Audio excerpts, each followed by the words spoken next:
Hello, everyone. Welcome to day 2 of Global AI Bootcamp Latin America.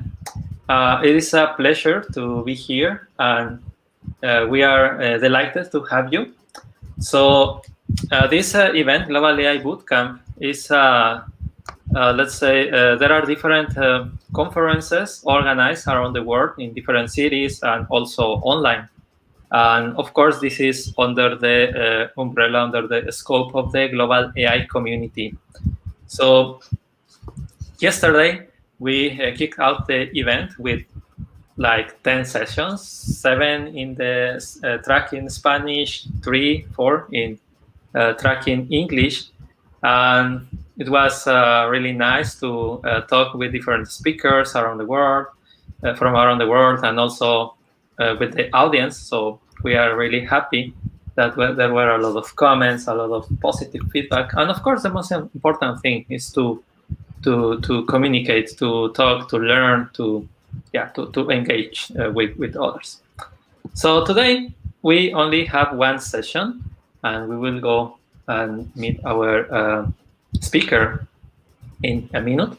So I will just remind everyone here to do your best to learn, to ask your questions. I think our speakers are always helpful, and they also like to solve or answer questions from the audience. So please feel free, because this space is yours and this event is for you.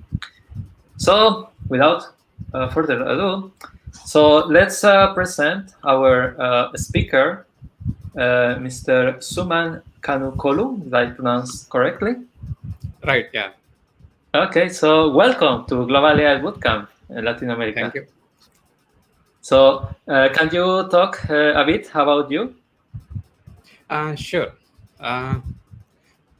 So my quick introduction about myself is my name is Vamsi Suman, and I'm an engineer by education, and I'm a software professional by choice. I'm currently working in FI networks as a cybersecurity domain in distributed cloud bot defense solution, and I'm a community speaker by passion. This is a quick introduction about myself. Awesome, thank you very much. So it is amazing that you work with cybersecurity, and it will be interesting how you, let's say, combine this with neural networks, which is your topic. In my case, for example, I am a PhD student, and I am in the computer vision area. So we said that we eat neural networks every day, because we have to deal with them. So it is cool. It is amazing. So yes, if you want, we can start with your presentation. So you have all the time that you need. And I will add your screen here. Okay, so we can see it. So all the best. Again, thank you very much. And the stage is yours. Good luck. Thank you. Good to know about you, Luis. Yeah, thank you.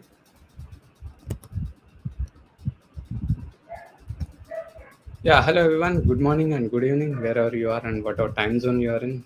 First of all, thanks for joining. So today I'm going to discuss about the topic called convolution neural networks. The convolution neural networks have become an increasingly popular topic in AI over the past 1 decade. Originally, it is developed in 1980s by Jan LeeuWken on handwritten digit recognition. Primarily, it is used in computer vision applications such as face recognition, object detection, self-driving cars, and medical domain, and e-commerce, whatnot. So, however, with the rise of big data and deep learning, and advancements in hardware and software with respect to from CPU to GPU, GPU to TPU, and softwares with respect to the frameworks, TensorFlow, Keras, PyTorch, etc. And CNNs have become a dominant in this past 1 decade, and it is very dominant and approach for wide range of applications beyond computer vision, including NLP, natural language processing, and speech recognition, and even in game playing as well. So I think by this time we might have heard about the CNNs, convolution neural networks, in our work or research. So even if you have not heard about it, you may have heard it as a buzzword in the field of machine learning or artificial intelligence at least. So in this presentation, I will explain about what CNNs are and why they became so popular and powerful tool for machine learning since from the past 1 or 2 decades, how they work. So whether you are a beginner or an expert in this field, understanding convolution neural network is an important step towards unlocking the full potential of deep learning and artificial intelligence. So, what kind of benefits do we get by learning these convolution neural networks? CNNs can analyze the large amount of data quickly and accurately, and making them ideal for tasks such as image recognition and NLP speech. And CNNs can use complex data and make better decisions approximate to human how human think. So, before I start, let me start with some context about this one. So, this talk is it is an intermediate level seminar. I assume that you have a basic understanding of machine learning and deep learning, as well as some knowledge of neural networks, what backpropagation, and other fundamental concepts in this field. If you are new to these topics, I strictly recommend brushing up on them before diving into the specifications of convolution neural network.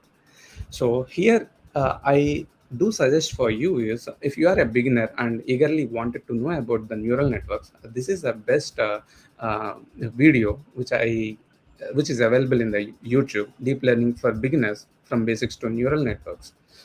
So maybe you can search with this string, or else here is the YouTube link to follow. So with that, let's get started. Understanding about the convolution neural networks. So if you want to learn about convolution neural network, we have to know what convolution operation is. So to understand about the what convolution operation is, why it is so famous, we should have some familiar understanding about a deep, fully connected neural network. So to gain some knowledge about neural networks, we have to know what is a feed-forward neural network. So to understand better about the feed-forward neural network, first of all, we have to start with what is a neuron. So how this neuron, software mathematical model of a neuron, how it came? It came from our human biological neuron. So this is the steps if you want to learn about the convolution neural networks. First of all, we have to start with neuron. What is a neuron? And feed-forward neural network. What is the drawback? Why deep convolution neural networks? And if deep neural network is doing good, why convolution neural network is so famous? What kind of things it is trying to solve? Why not in deep neural network? So here is the outline of this seminar. And first of all, overview of the neural network in an illustrative way. I hope by this time you might have heard about this neural network and some basic understanding about it. And I'll go through the history of deep learning and convolution operation and how convolution operation is related to the neural networks and motivation towards the convolution neural network and why it is efficient. The convolution neural network is why it is efficient compared to the deep neural network. What kind of image task or CNNs used for and different convolution neural network architectures available and how can we visualize the convolution neural networks. These are all the topics I'm going to explain in next 1 hour. Let's start with the overview of the neural network. So Uh, this is how I view a neural network. So this is an illustrative view of the neural network. Let us assume, suppose you are trying to construct a house like this. How can we start constructing this house? With some basic foundation first. After that, we use bricks and cement, so that we arrange the bricks and attach the bricks with the help of cement, so that we can construct a house like this. So if you want to grow your house wider, then we have to add the bricks. Instead of 3, you have to add 4 horizontally. If you want to grow your house vertically, instead of 3 layers, you can add 4 layers, and so on. So in the market, what kind of bricks we are used for construction? There are many bricks available: clay brick, sand brick, ash brick, air brick, and hollow brick. So coming back to our neural network uh, analogy. So this is a simple illustration view. Coming back to our neural networks, what kind of instead of bricks in neural network, what is the building block? Is nothing but a neuron. What kind of neurons available in neural network? So initially they started with the MP neuron, and after that they added some weights to that. That is nothing but a perceptron model. After that, they added some more non-linearity for that, which is nothing but a sigmoid neuron. These are all the neurons available. So after arranging the neurons, in that case bricks, if we arrange the bricks, we can see the architecture of the house. With the help of neurons, what are we visualizing? So suppose, let us consider these are all the neurons. This is the input neuron coming from the raw input pixel. So this is the neuron with a number of 3 hidden layers. This is the final output we are trying to predict as a car, person, or animal. So this is the input to our model, our neural network. So, so here if you see in the first hidden layer, what neural network is trying to construct is, it is trying to construct the edges. In the second neural network, it is trying to construct the corners and contours. And third hidden layer, it is trying to construct the parts of an object. If you see here, it is giving you, it is trying to visualize you as a car wheel. Here we can see this is a image which is similar to this input image. This is kind of a animal kind of this. On top of this third hidden layer, if you apply a softmax, then we are getting the actual prediction. This input is a person. This is what we are trying to get after arranging the neurons and connect the neurons with within the hidden layers like this, fully connected. So similarly, in convolution neural networks, there is one task, that is, so if you give a face like this, and our neural network, convolution neural network model, it is trying to give you whether the person is anger or fear, happiness, sadness on this. So modeling a complex relations, suppose this is how the real data looks like. So it is not, first of all, it is not linearly separable. It is a non-linear data. Even though whatever line you draw, we can't separate this data. So if we have such a complex data in real world, how can we come up with a model such that our prediction will be accurate with less error rate? Just with our simple analogy, we are using a neuron and some non-linearity on that. After that, we are connecting each neuron fully connected. This neuron is connected with all the input neurons. Like that, some hidden layers. Finally, we are trying to predict one class. In this case, class 1 or class 2 binary classification, let's say. So suppose if your data is looks like this, maybe we can predict better with this kind of architecture. If data is like this, maybe we can predict with this kind of architecture. That is what we are doing till deep neural networks. So There is one, if you want to understand, if you have a question like, of why are we arranging these neurons and what are we getting? What is the mathematical concept behind this? That is the illustrative proof of universal approximation theorem. I'm sure we might have heard this theorem, universal approximation theorem, in our engineering or schooling days. So, what this universal approximation theorem is saying you is we can approximate any arbitrary function just like this with the help of this universal approximation theorem.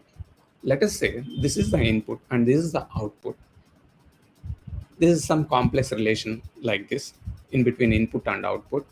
By using universal approximation theorem, we are trying to approximate this function like this. So here, each bar is nothing but as one simple function output. This is one function output, this is another function output, and this is a third function output. After getting all these function output, if you club all these function output, then we are trying to approximate this complex function, complex relation between input and output. But this approximation is not so accurate because here we can see some gaps over here in our prediction white spaces. How can we come up with a better approximation? Here it looks like what we are doing here is we are reducing the width of the bar. Instead of wider, we are reducing the width of the bar, so that with this we can easily approximate the complex relation between input and output. So this is what I explained. So each bar is nothing but one function output. This is one function, second function, third function. After this, if you club f1 plus f2 plus f3, then we can approximate. This is what we are doing in our deep neural network. How do we construct these bars? With the help of neuron. Either it might be a sigmoid neuron.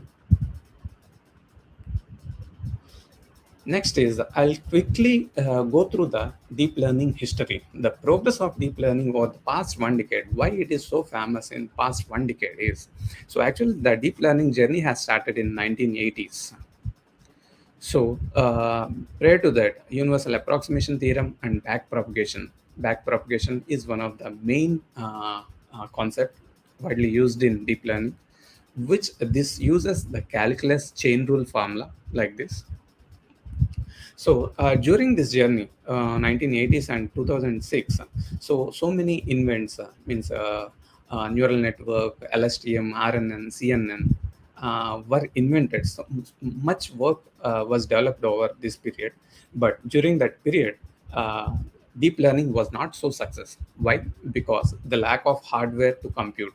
Because during that time we were using some CPUs only, and the training is very hard by using that CPUs because of so much of computations, right? And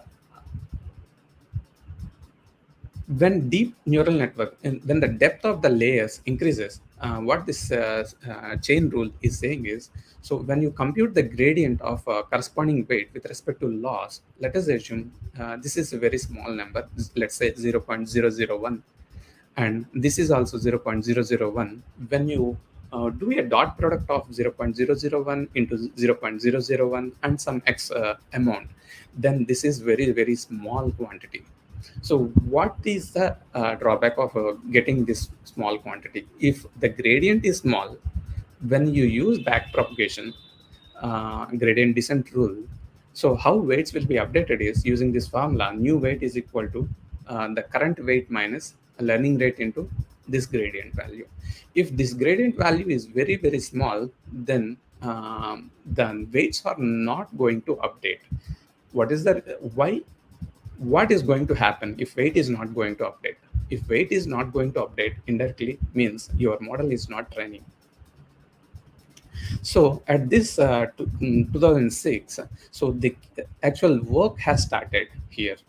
So they came up with better learning algorithms and better initialization methods, better weight initialization methods, and better activation functions and better regularization. All these helps uh, in in training the model very fast with less number of epochs.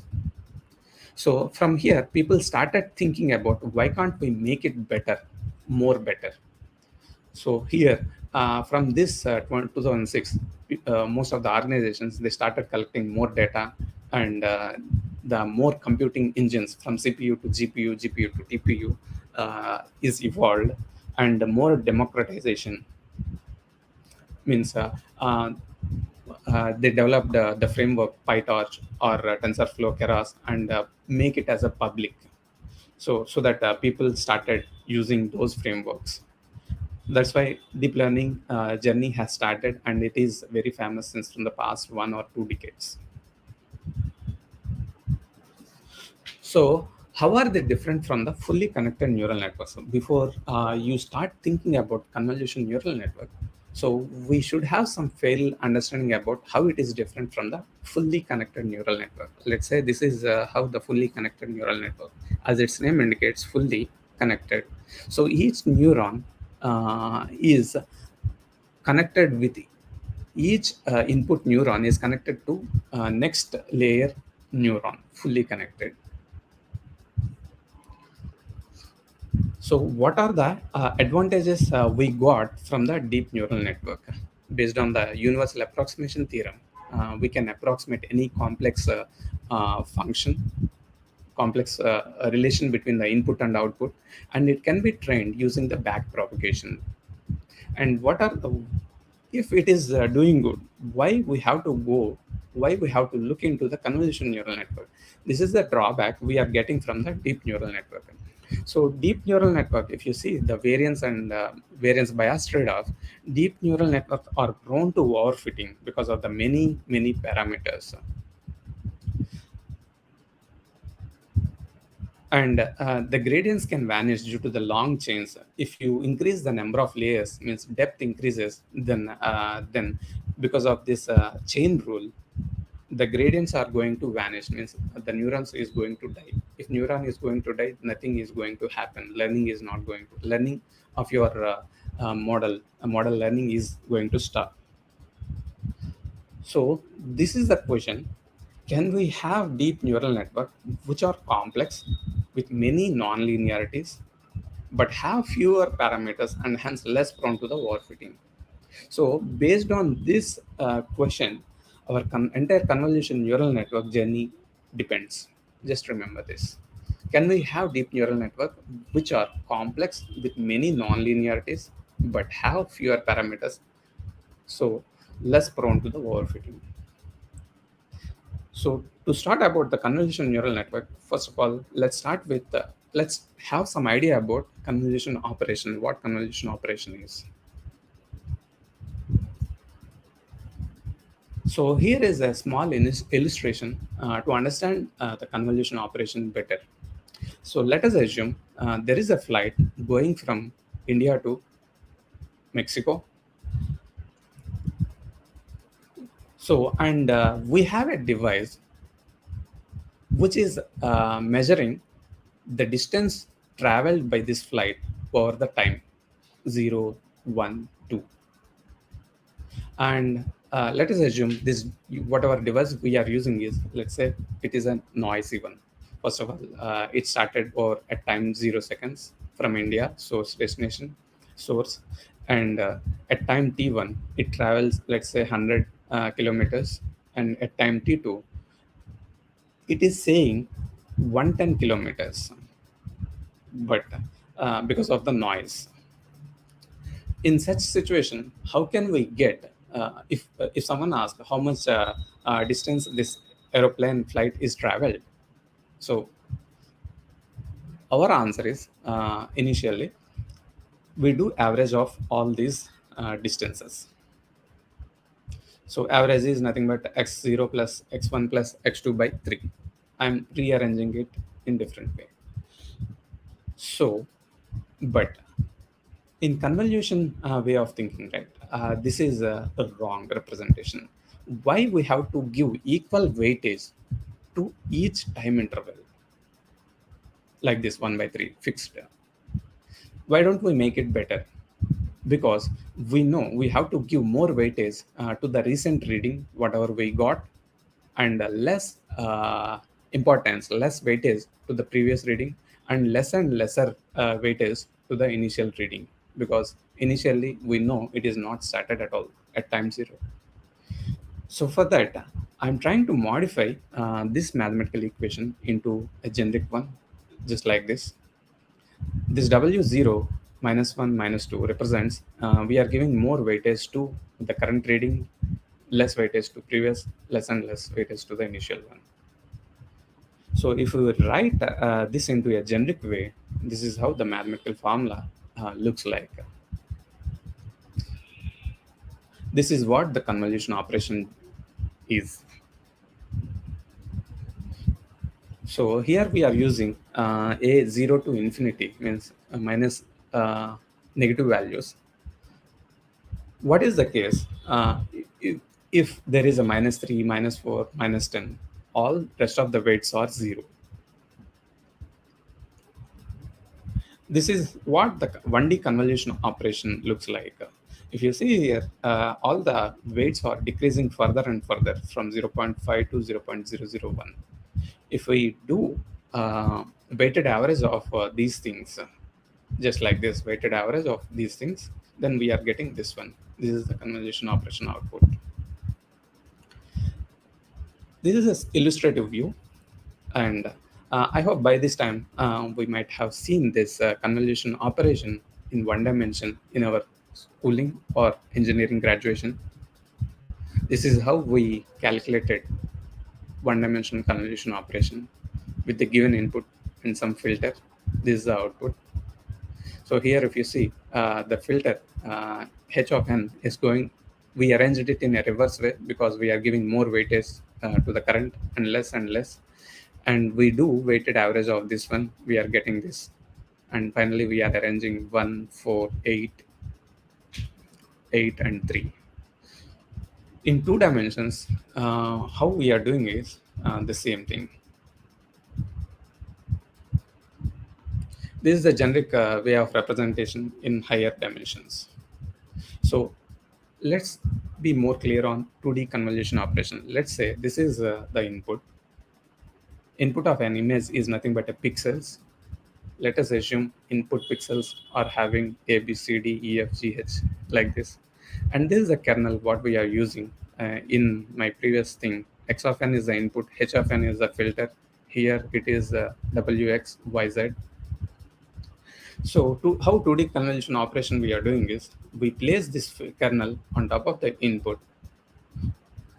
so that we get the weighted average of this thing, so that we get the convoluted operation output looks like this: AW plus BX plus EY plus FZ, like this. Whenever we move this kernel with the stride either equal to 1 or 2, we are getting this output. So what we are doing, what we are achieving this convolution operation is, uh, we are re-estimating the current pixel by considering the weighted average of the neighborhood pixels. This is what convolution operation means.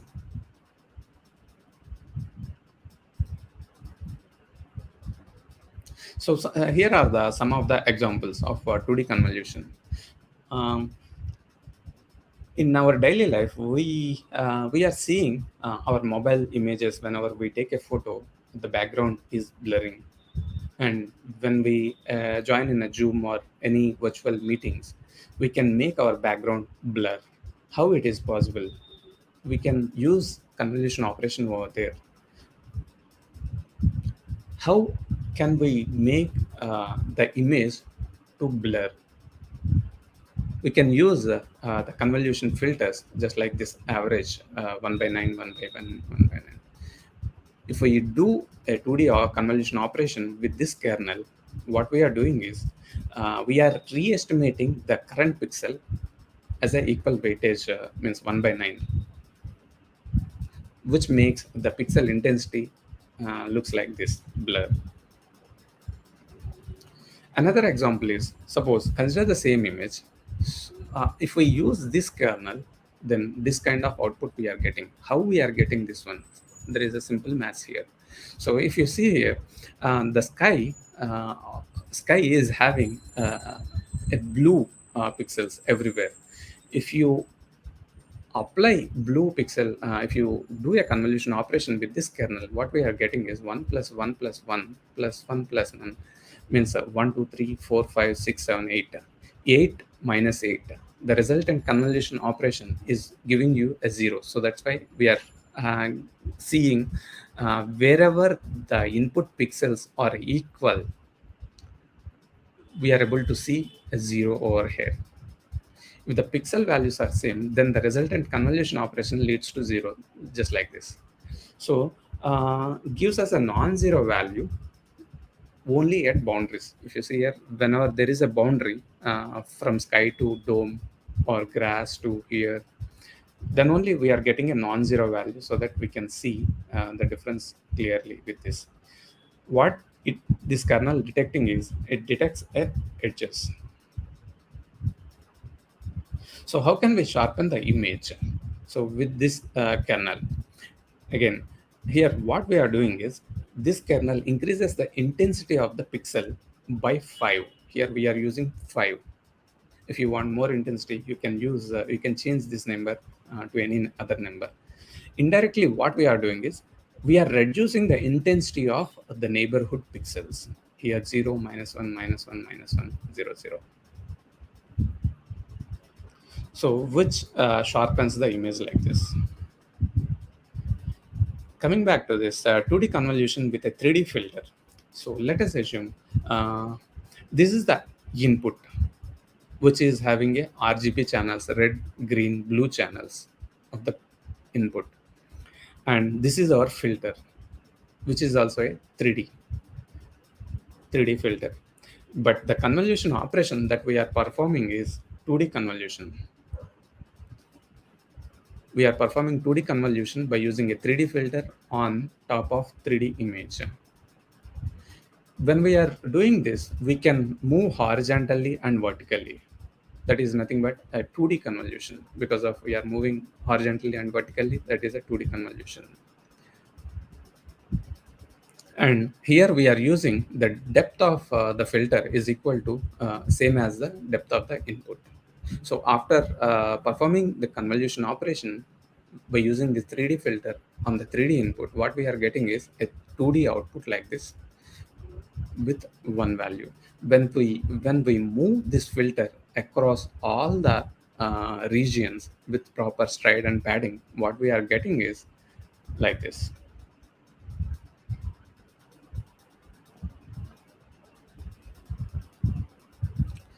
So here is a little bit terminology we have to understand about it. So can we use multiple filters on the same image? Yes, we can use multiple filters. We can we can use multiple filters on the same image. What are we getting out of it? So each filter is giving you a 2D image like this. Here, this is the input. Green is the input. This is one filter, second filter, third filter. Each filter is giving you a 2D output like this. 3 filters, 3 channels like this. So let's try to understand the terminology of this one. Input width is W, I, H, I, depth is DI. Output is WO, HO, DO. And the spatial extent of the filter size is nothing but F cross F. And number of filters we are using is K. In this case, K is equal to 3. And stride and padding. So by giving all these details, can we find what is the output? Means what is the output size of this one, WO, HO, and DO? Yes, we can do. So before going to that, we have to know about the striding and padding. Padding is nothing but adding zeros across the boundaries, and stride is nothing but the move of the kernel in steps. It is a 1 step or 2 steps like that. So after knowing all these things, here is the formula to calculate the output WO and HO.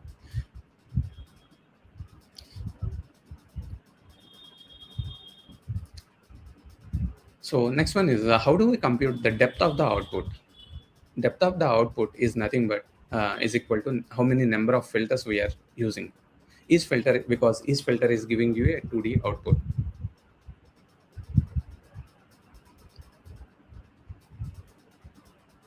And try to remember this formula. This formula we are going to use in many places in the while explaining about the convolution neural network architectures. So till now, we know about deep neural networks, and we went through the convolution operation. In next few slides, I'm trying to uh, add these two concepts to explain about convolution neural networks. So first question is, what is the convolution operation related? How convolution operation is related to a neural network? So let us assume this is a deep neural network. If we give 30 cross 30 RGB input, 30 cross 30 cross 3 input to this deep neural network, which means 2700 neurons and 2700 weights and bias associated with each input. Here we are trying to classify whether there is a small classification task we are trying to do, whether dog is there or not. So if you see this concept in terms of convolution neural network, this is how it looks like. So use multiple filters on top of the 3D input, 3D filter, which is giving you a 2D output. How many filters you are using here, which it is giving you a 2D output, corresponding 2D output. So if you visualize this in a deep neural network concept, so we can arrange these 2D outputs like this next to each other and form a fully connected output vector. So the convolution neural network operation is very similar to the deep neural network. What is the difference here is, instead of considering all the neurons, here we are considering the small neighborhood of neurons. In fully connected neural network, as its name indicates, so each neuron is fully connected with other neurons. But whereas in convolution neural network, it is trying to consider the small neighborhood. What is that small neighborhood depends on the filter size what we are using, and assuming rest of all kernel weights associated that filter is equal to 0. So how did we arrive at the convolution neural network? So let's start our journey with machine learning. So in machine learning, what they are doing is they are extracting the features from the given input dataset and feed it to the classifier. Actually, the weights and biases learning is going to happen at classifier level. Suppose consider this is the input image. We are trying to solve a problem whether this input is a car, bus, or monument or flower. So with the machine learning things, we are trying to do some kind of ML engineering, feature engineering work over there, and finally giving it to classifier. There we can use SVM, naive bias, or logistic, any classifier, which gives you, which predict you uh, the given input image belongs to car, bus, monument, or flower. So if you see here, not all the inputs, all the information of the input is important for this classifier, just to classify these four classes, because all the outlines outlines for the car is different, bus is different, this monument is different, flower is different outline. So they started thinking about why don't we extract some features by using some edge detectors like this before feeding it to classifier. So if they feed this input to the classifier, they found it, they are able to predict it properly. After that, they were trying to use some shift or hog algorithms, histogram of gradients algorithms, before feeding the input features into the classifier. There they found good progress over there initially. So when deep learning started, all these feature engineering work is being done by the deep learning with the help of neural networks. So the representation of features in the initial layers and feed it to the classifier. All these representation, instead of handmade, the hidden layers, they are trying to represent the features in a better way instead of we hard code. So then they got one question: why not let the network learn about the feature representation also, instead of we decide? And who am I to decide which filter works for the classifier to predict the given input out of the four classes? So with the help of some model, they are trying to learn weights over here as well. As humans are very greedy, once they found this is giving a better result, they come up with another question, that is, why only single features? Why not multiple features like this? Instead of single feature, why not multiple? In convolutional neural network, if we want multiple features, how we get it? We have to use multiple filters. Each filter is giving you a different 2D output, just like this. Again, greedy. Why multiple features? Why not multiple features in multiple layers? This is how the question came. Why not multiple feature representation in multiple layers? This is how it looks like before feeding it to classifier. So the motivation behind the convolution neural network is, in one sentence, instead of learning final classifier weights at the output layer, as in machine learning, as in my previous two slides back, so we should also learn how to transform the input to a suitable representation through multiple layers of representation, and learn the weights of all those representation instead of using the hand coded kernels like this. Initially, we were using edge detector or these things, and this edge detector, instead of this, CNN is doing better over there. So the efficient deep learning with convolution neural network. This is the most important concept, that is sparse connectivity and weight sharing, in understanding the convolution neural network better. So let us assume this is the task we are trying to do. Means handwritten digit, we are feeding it to a deep neural network where each input is fully connected. Let us assume this is a 16 cross 16 a grayscale image. This is how it looks like. Sorry, 4 cross 4 a grayscale image. This is how the input looks like. 4 cross 1 16 inputs. So here, how can we calculate H11 by weighted average of all these inputs associated weights in case of deep neural network? But how this value is going to calculate it with the help of convolution operation, what we learned is this. So this is the input and this is the kernel we are using, K11, K12, K21, K22.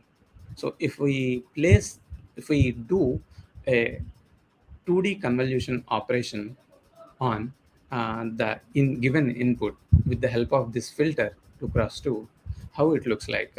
This looks like this. If we place this, 1256 is going to 1256. So how we can calculate H11 value? 12516. These corresponding input pixel values are multiplied with these kernel weights. These input pixel values are multiplied with this kernel weights. This pixel into 1 K11 into K22, 5 pixel value into K21 and K22.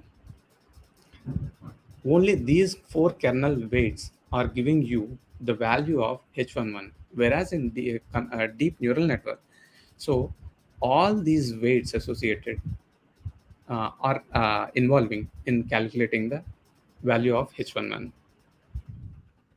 So here is the important difference between the fully connected neural network and a convolution neural network. So convolution neural network have sparse connectivity. Sparse connectivity means what? So not dense like shown in here. Sparse connectivity is the rest of the kernel weights. In this case, when calculating H11, rest of the kernel weights are zero. Means 3, 4, 7, 8, 9, 10, 11, like this. Rest of all kernel weights are zero when calculating H11 value. That is nothing but a sparse connectivity. And CNNs use the weight sharing. What is weight sharing?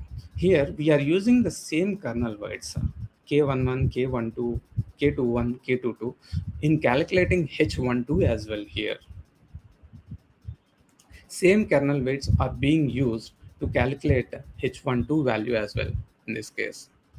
In this case, again, H12 is going to calculate by using all these inputs.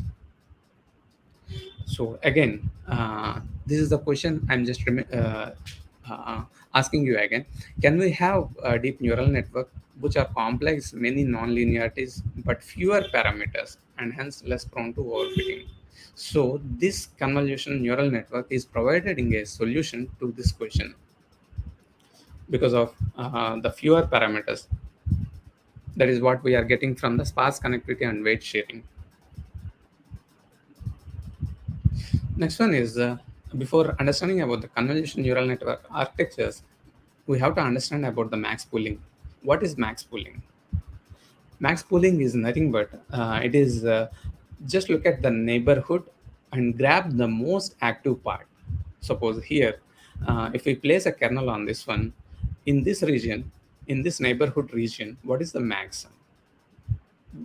Answer is 7 here. This is what max pooling is doing. In this region, what is the max? 8. We are getting 8 here. In this region, what is the max? 4. 4 we are getting. In this region, what is the max? 5. This is what max pooling is going to do. Why do we need max pooling? Means it is trying to reduce the size of the image. What is the advantage we are getting when we get when the image size is reduced? Means number of computations will be reduced.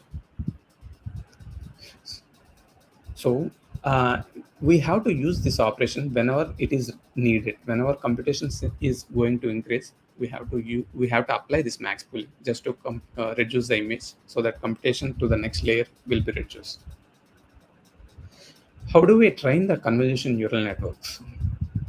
So we train the convolution neural networks just like a deep neural network. How do we train? So in case of deep neural network, this is a deep neural network with one hidden layer. So after this, we are predicting one output. So after that, we are calculating the loss with respect to ground truth y and y hat. After calculating the loss, again, we are computing the gradients. And by using the back propagation, we are trying to update the weight associated with this input D neuron, WD. Like that, we are doing it in deep neural network. So a convolution neural network can be implemented as a feed-forward neural network, wherein only few weights are active. The rest of the weights here, if you see, rest of the weights are zero. That's what we learned. So in this case, this is how the convolution neural network is being represented as a deep neural network, just for similarity purpose.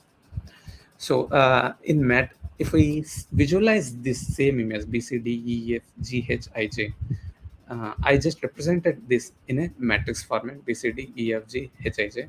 This is the kernel weights associated with. So if we place this kernel over here as marked in gray, so we are getting the convoluted operation of this. Suppose let us assume if we want to calculate the value of this neuron, hidden neuron L. So actually this neuron is not contributed anything to calculate the value of this neuron. So then, which means the weight associated with this neuron here, the weight associated with this neuron is equal to 0. If weights are 0, means they are not contributing to compute the L neuron output, which leads to not contributing towards the loss function as well, whatever we are getting over here. Since WD is not contributing to the loss function, whatever gradient we are calculating with respect to the loss function, partial derivative gradient, dual by dW with respect to this weight is going to 0. So whenever this value is 0, which is nothing but WDL is equal to WDL, means initially it is 0. So always it will be in 0, means it is not going to update anything during our training. The making sense of everything that we have learned so far, this is what we are trying to achieve with the help of convolution neural network. Because of the weight sharing and sparse connectivity, the number of parameters, we do have control over the number of parameters with fewer parameters. So with this terminology and convolution operation and this thing, let's start looking about the convolution neural network architectures. So before going to know about the convolution neural network architectures, it is good to know about what CNNs are used for image tasks. So CNNs are used for classification task and classification plus localization like this, and object detection and instance segmentation. What is the classification? Classification is nothing but so we have to predict out of multiple classes. Let's say to your model, if we give a data set like a cat, dog, and human, three classes, your model has to predict which input it is. It is a cat, dog, or human. What is localization? Instead of classifying it, we have to draw a bounding box so that we got to know where it is exactly. This is the bounding box. And what is object detection? Instead of cat detection, we have to detect multiple classes. Here you can see duck is there, cat is there, and dog is also there.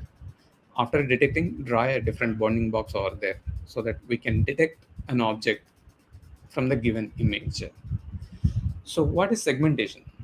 So segmentation is giving you, instead of detecting, it is going to draw a close contour of this image. Here, if you see in bounding box, there is a huge region over there. Instead of that, it is giving you a close contour. That is nothing but a instant segmentation. So here is our first convolution neural network architecture, which is nothing but a LGNet, defined by the Jan LeCun on handwritten digit recognition. So just remember this formula. This is how for the given in filter size and number of filters, stride and padding, we are using this formula to calculate what is the next layer output, width and height and depth. So this is the architecture.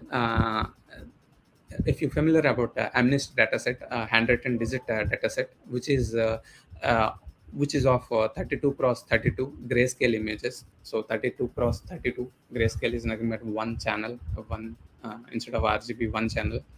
So first of all, they started with this convolution operation with the filter size of 5 cross 5, and they were using 6 such 5 cross 5 filters, so that we are getting 6 different 2D outputs, 1 2 3 4 5 6, with a padding 0 and stride is equal to 1. So after that, they are doing some max pooling operation with filter size 2 and stride is equal to 2, and such 2 cross 2, 6 2 cross 2 kernels for doing max pooling operation. Max pooling operation is nothing but finding the max value out of this filter region, neighborhood region. So that's why if you apply these values, S, P, F, and K values over here, we are getting the input size is going to reduce by half when you are using a stride is equal to 2. You can calculate with this. Input is 28 and half is nothing but 14. After that, they're using 5 cross 5 filters, 16 5 cross 5 filters with stride is equal to 1, padding is equal to 0. So here we are getting 16 channel outputs. After that, they're using max pooling operation with 16 2 cross 2 filters with stride is equal to 0. So one interesting point here is, first of all, before that, so why stride is equal to 2, why filter size is equal to 5, and why they are using only 6, why padding is equal to 0. So all these questions are valid at this point of time, but unfortunately there is no solid answer for this one, because all the experiments they made with respect to these numbers, they made different experiments, and finally they came up with this with this architecture, which is giving you a better accuracy with less error. So that's why they suggested this one. And the parameters, if you, this is a convolution neural network architecture, we are doing convolution operation over there. So to achieve the same task, if we use a deep neural network, then here is a calculation for this one. How many parameters we have to use if we use a deep neural network? So here input is 32 cross 32 cross 1, and first hidden layer is equal to 28 28 and such 6 28 cross 28 cross 20 6 28 cross 28 input is there. So if you compute this one in first layer itself, we have to use 4.8 million parameters, means 4.8 million weights and biases associated with it, if we use fully connected neural network. But if we use the convolution neural network, because of the weight sharing and sparse connectivity, it is going to reduce from 4.8 million to 150 parameters, because we are using 6 5 cross 5 filters. Here, the 5 cross 5 filter depth is equal to the input depth. Input depth is a gray channel, so that's why 5 cross 1 cross 6, 150 parameters we are using here in the first layer if we use convolution neural network. So similarly, if we compare here in second convolution layer, if we use a deep fully connected neural network, 1.8 millions we have to use, whereas in convolution neural network, this number of parameters are going to reduce to 2400 parameters. So with the help of convolution neural network, this architecture, what generally what they are doing is, in this convolution, with this help of convolution operations, they are holding the control of the number of parameters. Instead of 4.8, they restricted to 150 parameters, 1.8 million parameters. Instead of that, they are restricted to 2400 parameters. And at the end, they are using this fully connected architecture, so that they are adding more non-linearities, more and more non-linearities, so to approximate the complex relation between input and output. So that here, if you see in first convolution, first fully connected neural network, they are using 48k parameters, and second convolution neural network, they are using 10k parameters. In last output, they are using 850.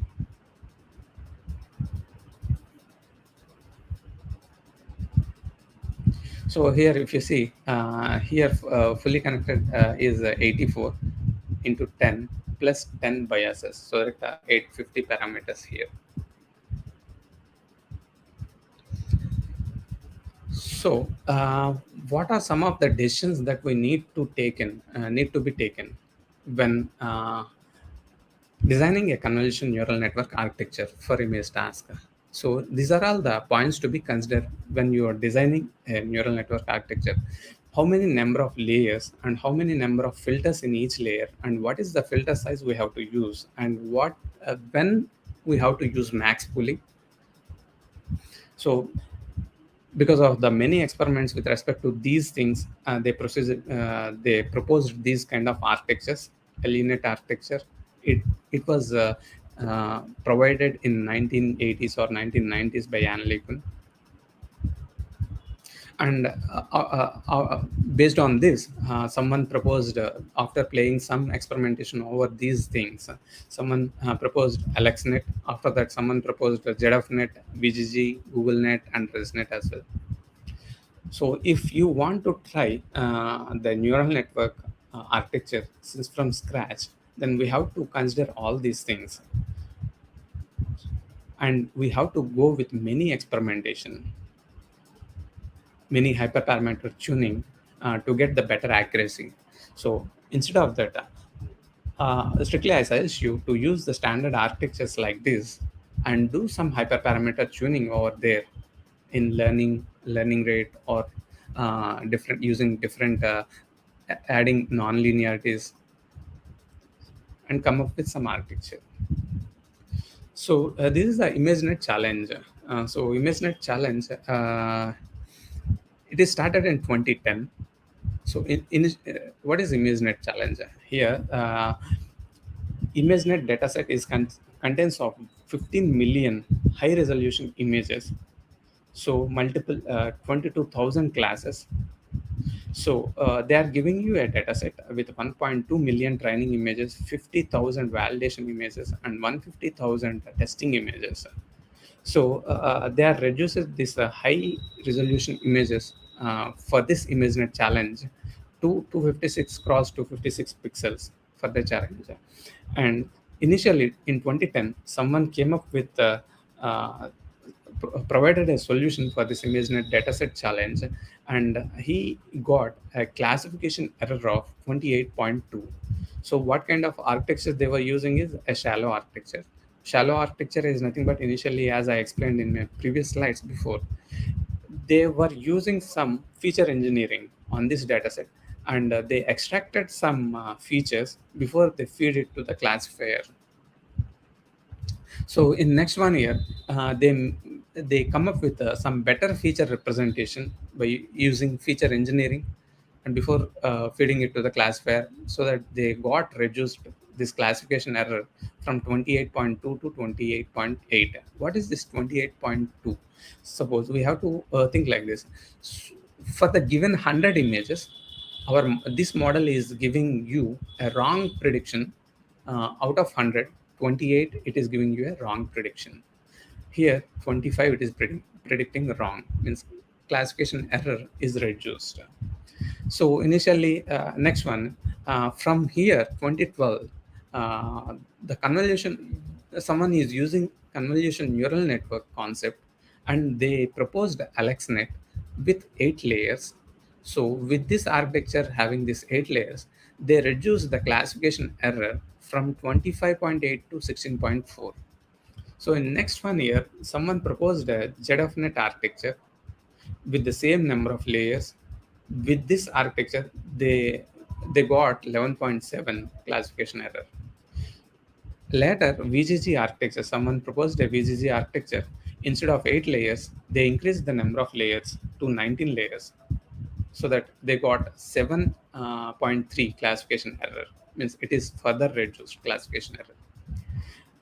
Next, in same 2014, Google entered into the picture, and they increased the number of layers from 19 to 22. So with this, they got the classification error still reduced from 7.3 to 6.7. So later, ResNet, which is a Microsoft, came into the picture in 2015. They proposed their architecture. Instead of using 22 layers, they increased the number of layers to 152 layers. So with 152 layers, they reduced the classification error to 3.5. This is how the challenge went, since from classification error 28.2 to 3.57. Even this is very close to the human perspective. So, understanding all the layers of AlexNet, it is very important to start with AlexNet if you try to understand the convolution neural network architectures. So, this is how the AlexNet architecture looks like. So, the input size is 227 cross 227 cross 3 RGB image, Again, this is the formula we have to use in calculating the output of the convolution operation. Here, if you see, the number of layers we are using is 8. So 1, 2, 3, 4, 5, 6, 7, and 8. 8 layers we are using it. Again, if we try to solve the same thing with a deep neural network, deep fully connected neural network. So these many number of parameters we have to use, means 227 cross 227 cross 3 cross. Here we are using 55. This is the first hidden layer, right? So 55 cross 55 cross 96. So these many weights and biases we have to use just in first layer. If we use deep neural network, deep fully connected neural network, but with the help of a convolution neural network, this number of parameters are going to reduce just 34K, because we are using 11 cross 11 cross 3 and such 96 filters we are using. So the number of parameters are nothing but 34 cross 34K. So after that, they are using the max pooling on this 55 cross 55 cross 96 with stride is equal to 2. And they are getting the output of 27 cross 27. After that, they are using a convolution operation, 5 cross 5 filters. They are using 256 5 cross 5 filters with stride is equal to 1, padding is equal to 0. With this, they are using 0.6 million parameters. After that, they are using max pooling operation. After that, again, 384 3 cross 3 kernels. They are using filters. They are using with stride is equal to 1, padding is equal to 0. And again, they are using a convolution operation, 384 3 cross 3 filters with stride is equal to 1, padding is equal to 0. They are getting an output of 7 cross 7 filters. 7 cross 7, such a 384 filters means indirectly they are increasing the depth of the input. Here, the depth of the input is 3. They are slowly increasing the depth and reducing the size. After that, they are using a max pooling operation.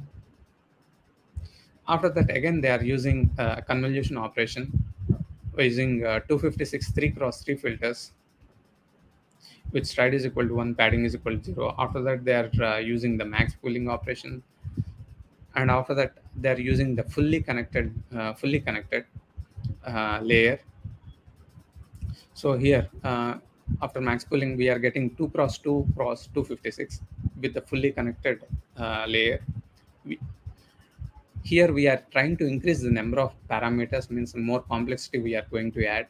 So in this layer, they are going to add 4 million parameters. In second fully connected layer, they are going to add 16 million. And after that, in this dense layer, they are going to add 4 million.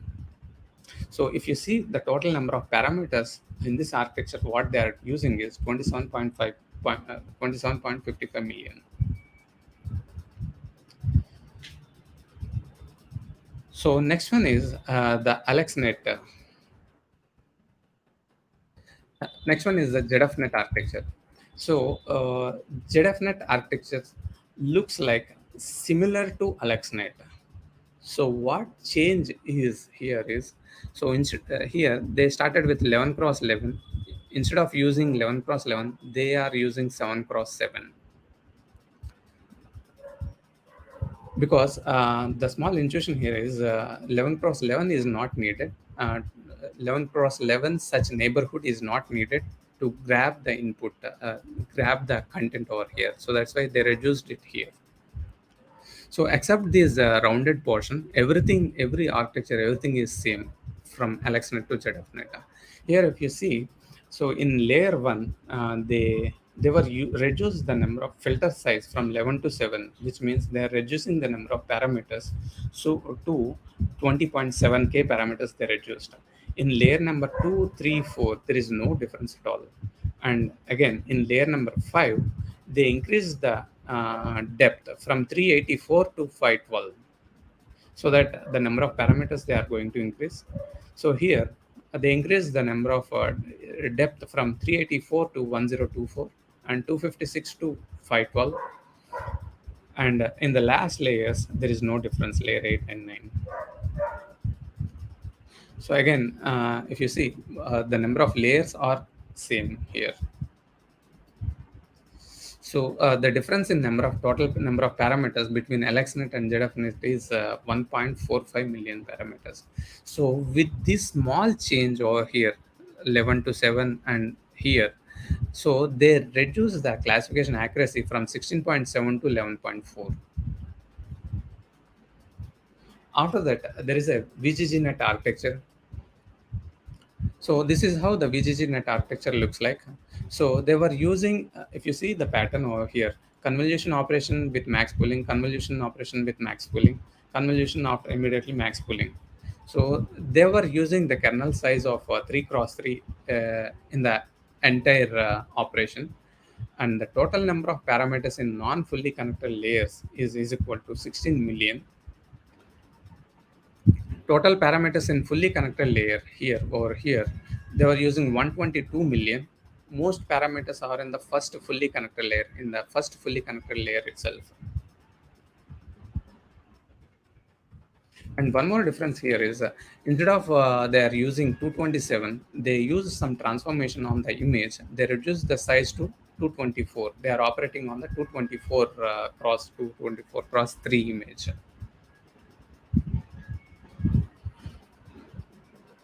So here is, after seeing the VGG16 architecture, here VGG16 is nothing but 16 layers, 1, 2, 3, 4, 5, 6, 7, 8, 9, 10, 11, 12, 13, 14, and 15. 16 layers are there. That's why it is named it as a VGG16.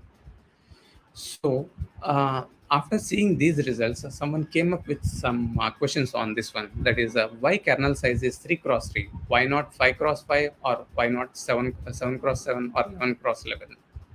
So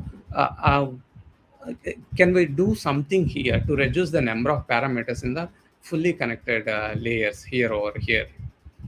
So most parameters are on the first fully connected layer. So this leads to, why stop at 16 layers? Why not 19? Or why can't we go much deeper? Let's say 30, 40, 152, and 101 like that. So increase in the depth of increase in depth leads to increase in parameters as well. So can we do smarter at first fully connected layer? As it is having first fully connected layer, we are using 122 million. Can we do smarter at first fully connected layer, and which gives us more flexibility so that we can use different filters too? So problem points with this architecture is number of layers, number of parameters, number of computations, and can we have multiple filter sizes? This leads us in inventing the inception, that is Google Net and ResNet. So before going to understand about the Google Net and ResNet, we have to know one important concept, that is the computations are needed in the convolutional neural network. So suppose this is the input image, RGB with 3 cross 3 image. So how many computations are required in getting the 2D output like this? So here is the filter size f cross d. As we are moving this filter in horizontally and vertically, the number of computations can be calculated with just f cross d cross the width and height. This gives us the number of computations. So one question, suppose if the depth is going to increase, just like in the previous architecture, if depth is going to increase from 512 to 1000, or here from 256 to 512 to, if we further increase the depth, then the number of computations is also going to increase, right? So is there any way to reduce this depth so that we do have some control over the number of computations as well? Yes, that is where the convolution, 1 cross 1 convolution is useful. This is how the 1 cross 1 convolution looks like. So again, convolution operation, what it is doing is it is trying to re-estimate the input pixels by considering the neighborhood pixels. Here, we are considering only one neighborhood out of it, what we are getting with the help of one cross one convolution. Indirectly, this one cross one convolution is reducing the volume, means depth. It is going to operate across the depth. So if we have to use d0 is less than di. Here input is nothing, depth of the input. So with one cross one convolution, we have to use lesser d0 so that the depth will be reduced. So this is the Google Net architecture looks like. How this is going to evolve. So if we see in the previous architectures, first layer there's in AlexNet they started with 11 cross 11 filter sizes, and ZFNet they were using 7 cross 7. In VGG they were using 3 cross 3, and in second layer they're changing these filter sizes. So in VGG3, convolution layers after max pooling, and how do we decide the size of the filter, and what that whether that layer is convolving convolution layer or max pooling. So all these points which take such decision, why not we do all together? That leads to the Google Net. If we do all together, this looks like this. Suppose let us assume this is the input image. If we do 3 cross 3 max pooling, 1 cross 1 convolution, all on the same input. So on the same input, everyone it is giving a 2D output like this, and make sure the input size is equal to the output size with respect to the padding and stride, uh, by adjusting the padding and stride. So now the problem with this approach is, if we use all these different filters at once, the depth is going to increase. Suppose let's say this is the depth of D3, D2, D1, and D4. So if we see this picture, the depth is D1 plus D2 plus D3 plus D4.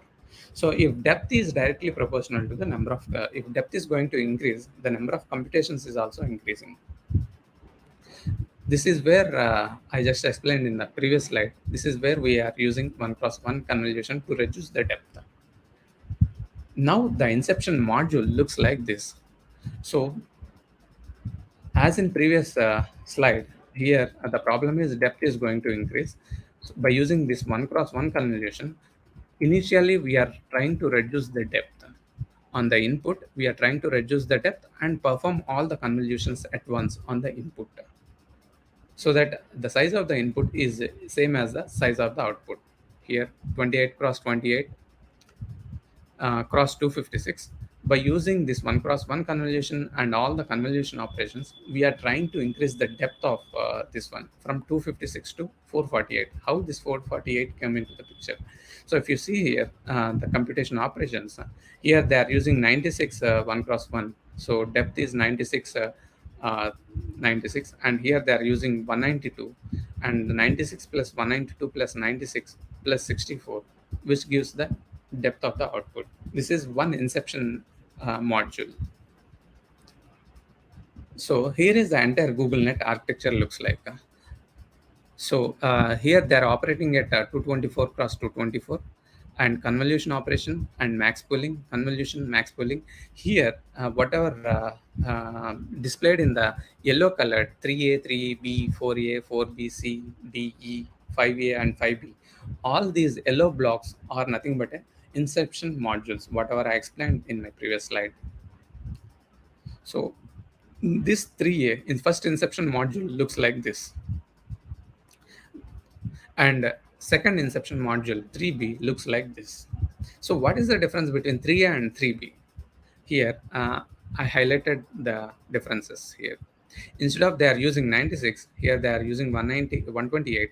Instead of 16 they are using 32 in 3B, and instead of 64, 96, 90, 192, 96, and 64. So again, why they are using all these numbers, and why striding, and why this 64, why not 65, 70, why 128, why not 130? All these questions are valid, but after again, after multiple experimentations with these numbers, they came up with this architecture, which is giving a better accuracy. So this is how in inception module, at each inception module, only these parameters are going to change. The structure, everything is same here. Finally, how they are controlling the number of parameters problem in the first fully connected layer is with the help of global average pooling. What global average pooling is doing is, so on the input channel, it is trying to perform the average operation. So on this blue dots, it is trying to perform the average operation, and on yellow and green, it is going to perform average and giving you 1 pixel. The depth is going to same if you use global average pooling, which is nothing but gap. So with this help of global average pooling, they are trying to control the number of parameters in the first fully connected layer. So if you see, if you compare different architectures, the number of parameters at first fully connected layer here, if you use VGGNet architecture, here they are consuming 1 or 2 million parameters. Without global average pooling, it would be 49 million. But Google invented that global average pooling. They are using it in the here. Instead of 49 million, they restricted the number of parameters here to 1 million. So this address the number of layers increased from AlexNet to ZFNet and VGGNet to number of layers they are using is 22. How 22 came? Each inception module is consists of 2 layers, as I shown here. So each inception module is consists of 2 layers, 1 layer, second layer, 2 layers. If you calculate here, 1 max pooling, ignore 1, 2, 3, 4, 5, 6, 7, 8, 9, 10, 11, 12, 13, 14, 15, 16, like that. If you calculate 22 layers, we do get over here. And the number of parameters they controlled with the help of global average pooling, and number of parameters computations, and can we have multiple filter sizes? This question is also addressed. So we can use whatever filter size we want to apply on the input to extract the features. We can use that.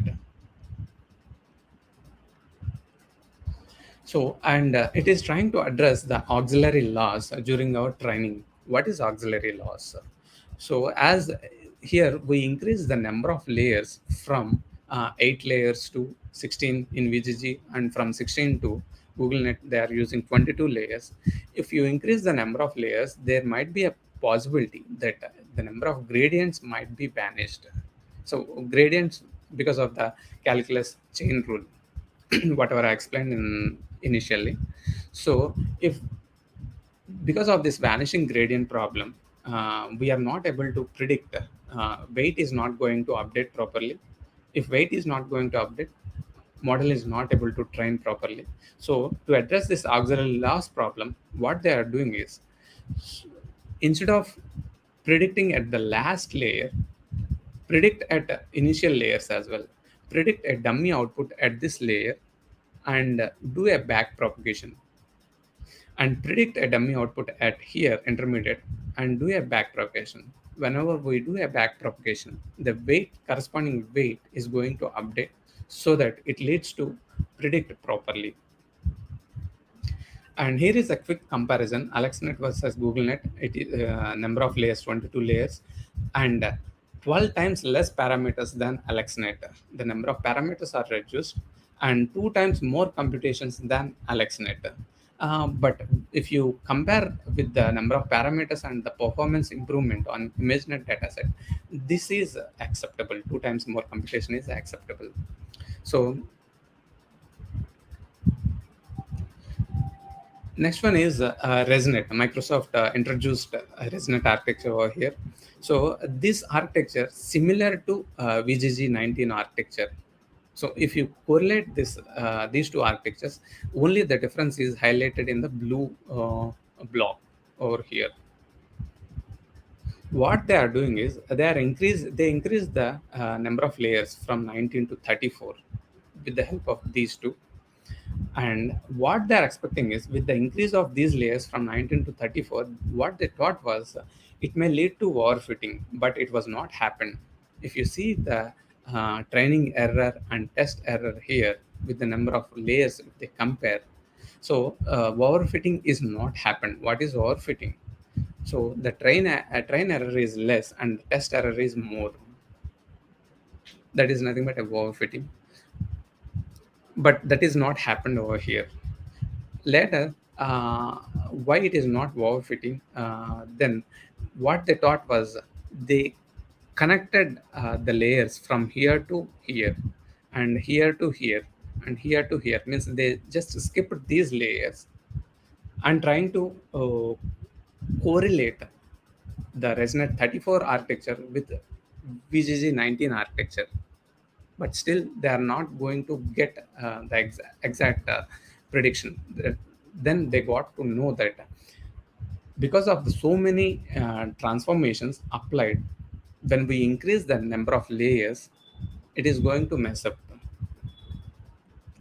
So with that point, with that understanding, they increased their 34 architecture like this. So instead of doing so many transformations sequentially, so they were doing some transformation and adding the same identity map of the input over here. So for each and every, after two layers intermediate transformation, they're again feeding the input to the corresponding output. So with this, they were able to achieve the classification error at a minimal level, that is 3. So, and this ResNet architecture is performing well. It is a winner of 5 main tasks, whatever it is explained: classification, object detection, um, and segmentation as well. It performed well on ImageNet dataset as well as COCO dataset as well. Later, they increased it from 34 layers to 101 layers with this help of this architecture. Next one is the how do we visualize the convolution neural network? So these are the questions. What does a filter learn? What kind of images cause certain neurons to fire? How good are we hidden representations? So these questions answering how to visualize convolution neural network. Let's say this is the neural network architecture. Suppose this is a green dot. If we ask about if we ask a question about what portion of the input image causing this neuron to fire, that is nothing but a receptive field. So if you go back to the previous layer, this neuron is coming from this 3 cross 3, and this 3 cross 3 portion is coming from this 5 cross 5 image. This 5 cross 5 image, actually what it is looking at, this 7 cross 7 pixel image where the cat face is uh, present. Whenever a cat image face is there, the corresponding neuron is going to fire. As it has many neurons, let's say this is 23 cross 23 cross 256, or these neurons want to know whether these neurons learning something interesting or not. So this is one neuron which is finding in the input image for cat faces, and another neuron like this out of 23 23 256 neurons, another neuron is learning something about the human faces and dog faces, etc. They did some experimentation on this topic, and they randomly considered 6 neurons, 1 2 3 4 5 6 neurons, and they did some experimentation. So first neurons, always this neuron is activating, uh, is firing whenever there is a human face in the image. Second neuron is firing whenever there is a dog image. This proves that whatever neurons we are, whatever operations we are doing, with the help of those operations, some neurons is going to learn something so that it is firing. It is giving you actual output. So what does a filter capture? Suppose till now we are in convolution neural network, we are operating convolution operation with the help of a kernel weights. So when this neuron is going to fire, means let's say H14, this is a convolution operation, 2D convolution operation.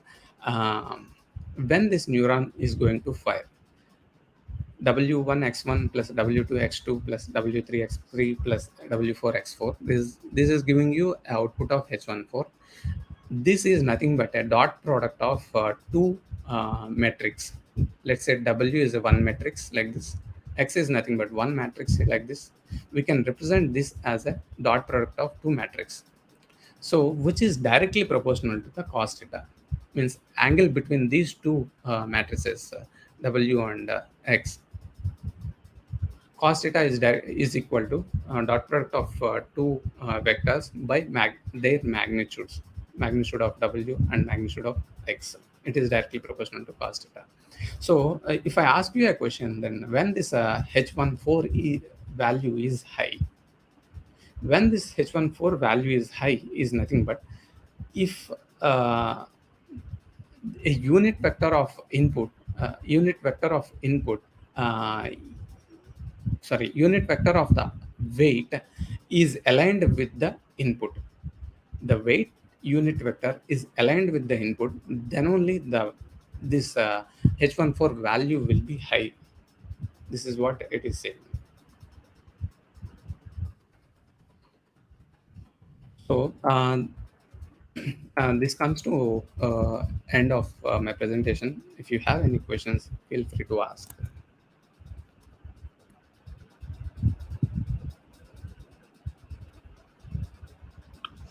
Okay, thank you very much, Mr. Suman. Well, it was a really detailed presentation from basically from scratch, and well, I like that you mentioned, for example, the challenge, because this, let's say, I think motivated several researchers to build structures or convolutional neural networks around around optimization, about finding like accuracy or even performance.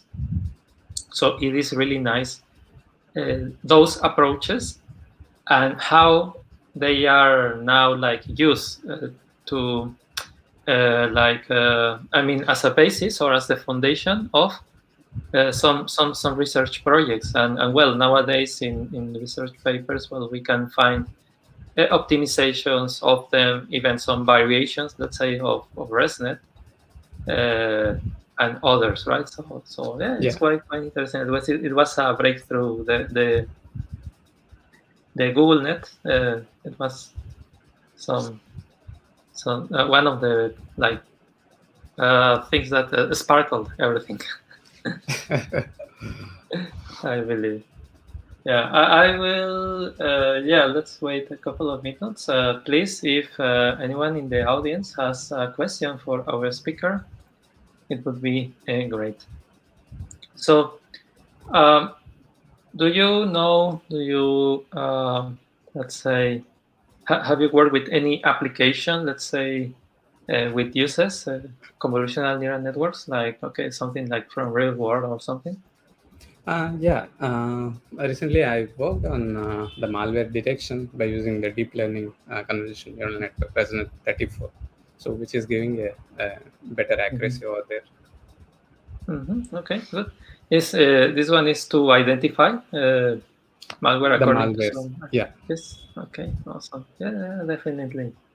There are different applications in computer vision, in text processing, audio, and well, also this file or malware detection. So yeah, really, really nice. I remember that when one day we attended some conference, and there was one student who was doing let's say audio category detection. Like it trained a network with yeah, audio of different tracks, and of course they were labeled. This is I don't know, salsa. This is classical music or instrumental music. Yeah, different categories. And then one approach was, okay, well, we provide new audio track. Okay, what is it? But the second application was, okay, let's let's combine or let's create some audio that produces a mix between, for example, classical music plus salsa. So it Okay. was interesting approach. And well, nowadays, we live in this surrounded by generative AI models. So this was more or less related because okay, there was one input, great, produce this music. So all this revolution around GPT-3, about DALI, and well, all those amazing models. Well, in the end, one of the foundations are convolutional neural networks, definitely. Right. So from CNN to understand transformers better, CNN Mhm. knowledge is required, Yeah, certainly. Okay, good. and it Do is you very consider? difficult to understand as well. Follow if Yeah, I don't know about the basics. yeah. There was also some conference, and there was a lot of LSTM and those. Yeah, Do you RNN, consider that, for example, background in mathematics is required, like I don't know, uh, metrics, or we can rely on I yeah, don't know, some packages? Yeah. yeah. To understand about this neural networks, right? The basic math required is start with a vector and matrix, Yeah. and the basic calculus. I mean, chain rule, Mhm. Yeah. and a little bit Linear, probability, mhm. linear algebra. Linear algebra. Yes, exactly. Okay. Yeah, it sounds hard, but well, luckily we learned that, let's say, in university or maybe bachelor high school level. Yeah. Uh, Yeah, but definitely, they help us understand what happens if you like rotate your matrix, or something. It is even used like to produce some like new input. Maybe you don't have enough samples, so well, you can say, okay, let's rotate the image, and that's a new like entry. Let's add some noise, like for example, autoencoders and some other they are used there. So yeah, they are also part of it. Okay, so well, I see there are no questions. So I appreciate your participation. I know that it is also late where you are, so I really appreciate that you are here with us. Thank you very much. And well, thank you. I hope that we can count with your participation in future events. So Sure. thank you. We enjoyed this session really. So it was a good also refresher for me. So yeah, looking forward to meeting in future event. Sure. Thanks. So enjoy the rest of your day. Enjoy the weekend, Thank and you. yeah, all the Have a best in great your weekend. future endeavors. So yeah, thank you very much. So Thank you. see you soon. See you. Bye. Bye bye. Okay, so thank you everyone for joining today in this conference and Global AI Bootcamp Latin America. As I said, well, our speaker Hakan unfortunately is sick, so we wish him uh, soon recovery. He apologizes for not being here, but yeah, of course, health is first. So we appreciate that he told us on time. So, but of course, it's not a problem. For sure, we will have him in some future event that we organize at the Global AI. So, well, right now there are other sessions in Spanish. So I will give you the link. So everyone is welcome there right now. there is a session about form recognizer to identify documents, from different categories. You provide some examples, so that's supervised learning. And after, this session is led by Christopher Coronado, who is from Ecuador. He's a Microsoft Learn student ambassador. And after his session, we have Jaime Suarez, who is a Microsoft MVP. And he will explain about custom vision in space. So again, also supervised learning examples. So yeah, see you there. So, and thank you very much for being here. Have a good weekend and see you next time. So with that, we close this room. So thank you very much for your time. Bye-bye.